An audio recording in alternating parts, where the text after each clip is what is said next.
রওনা করছিলেন? কিসে আসছিলেন? আসছিলাম একটা গাড়িতে। কি গাড়ি? ওটা ছিল প্রাইভেট গাড়ি।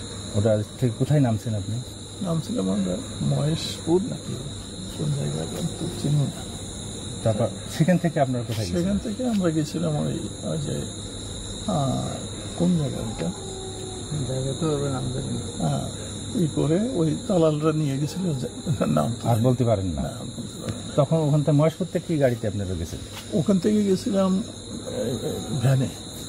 গেছিলাম। হ্যাঁ, তারপরে গেছিলাম একটা 3 চাকার সিএনজি। তো সিএনজি। আচ্ছা, সিএনজিতে যখন উঠি তখন দেখি যে এই দুইজন রয়েছে। আপনাকে তো আমি টেলিভিশনে দেখছি আপনার বক্তৃতা দিতে, আপনি একজন সংসদ সদস্য, তবে আপনি আপনার পরিচয় লুকাইছেন কেন? আপনি তো অন্য পরিচয় দিয়েছেন, মাস্টার পরিচয় দিয়েছেন কেন? না, আমি প্রথমে বলছি আমি কি করতেন, আমি শিক্ষকতা করতাম।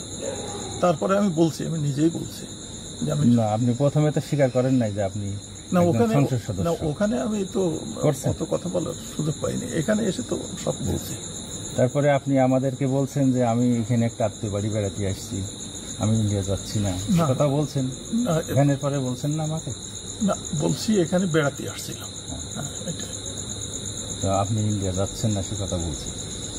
আচ্ছা, সঠিক সঠিক। আচ্ছা, আমার একটা কার্ডিও আমার রিং করানো আছে 2003 সালে, এবং আমি প্রত্যেকবারই যাই, একবার দুইবার, এবং তারপরে রয়েছে ইএনটি। তো আপনি তো পাসপোর্টে যেতে পারতেন, আপনি এই রাস্তা দিয়ে যাচ্ছেন। না, শুনেন, আমাদের পাসপোর্ট বাতিল হয়ে গেছে, যে কারণে পাসপোর্ট তো এখন করতে পারছি না, মানে সঠিক কথা যেটা, যে কারণে ট্রিটমেন্ট হতে গেলে, এবং আমি সঠিকভাবে খুবই রয়েছে পালমোনারি, কার্ডিও এবং ইএনটি, সিএমসি ভেলোর,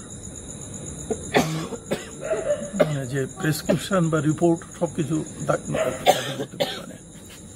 গত মার্চেও যেই আসছে।